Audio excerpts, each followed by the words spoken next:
বাংলাদেশ পৃথিবীর একমাত্র দেশ যেখানে সম্প্রদায় সম্প্রতির একটি ঘনিষ্ঠ উদাহরণ হলো বাংলাদেশ। এখানে প্রায় ৪৫ লক্ষ বিভিন্ন নৃতাত্ত্বিক গোষ্ঠী সমতল এবং পাহাড়ে বসবাস করে। এখানে কোথাও কোনো গণ্ডগোল হয়েছে বা কিছু হয়েছে এটা কারো কোনো নজির নেই। এখানকার মানুষ বাংলাদেশি জাতীয়তাবাদের এই সংজ্ঞায় বিশ্বাস করে। এখানে তো আমরা বাঙালি হতে পারতাম, সংখ্যাগরিষ্ঠ শতকরা ৯০ জন বাঙালি, কিন্তু শহীদ প্রেসিডেন্ট জিয়া রহমান আমাদের জাতিসত্তার একটা নতুন জাতীয়তাবাদের সংজ্ঞা দিয়ে গেছেন। আমরা বাঙালি না, আমাদের পরিচয় হচ্ছে আমরা বাংলাদেশি। যেহেতু এখানে বহু নৃতাত্ত্বিক গোষ্ঠীর মানুষ বসবাস করে।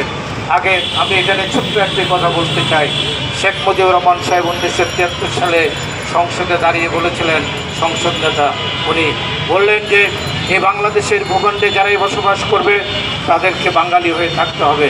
তখন সমগ্র পার্বত্য চট্টগ্রামে একজন সংসদ সদস্য ছিলেন, উনি ছিলেন মানবেন্দ্র লারমা। উনি অন পয়েন্ট অফ অর্ডার দাঁড়িয়ে বললেন, মাননীয় সংসদ নেতা, আমরা যারা হাজার বছর ধরে পাহাড়ে এমন সমতল ভূমিতে আমরা নৃতাত্ত্বিক গোষ্ঠীর বসবাস করি, আমাদের ভাষা ভিন্ন, আমাদের ধর্ম ভিন্ন, আমাদের ভিন্ন সংস্কৃতিতে আমরা আছি, আমরা তো বাঙালি না, তাহলে আমাদের কী পরিচয় হবে?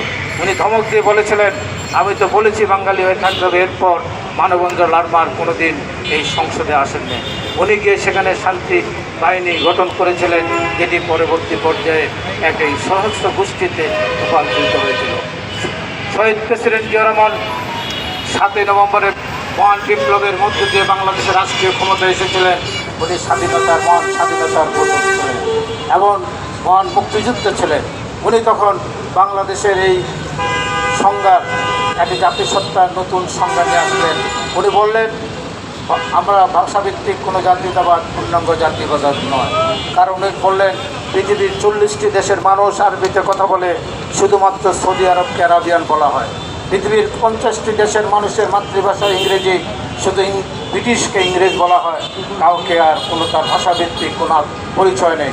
উনি বললেন, আমার মানচিত্র থাকবে, আমার পতাকা থাকবে, আমার ভাষা থাকবে, আমার ধর্ম থাকবে, আমার সংস্কৃতি থাকবে, আমার এই জনগোষ্ঠী বিভিন্ন ভাষাভাষী মানুষ সবাই মিলে আমি বাংলাদেশ এবং আমরা সবাই বাংলাদেশ। এই জাতীয়তাবাদের জাতিসত্তার পরিচয় নিয়ে আসার পর পাহাড় শান্ত হলো।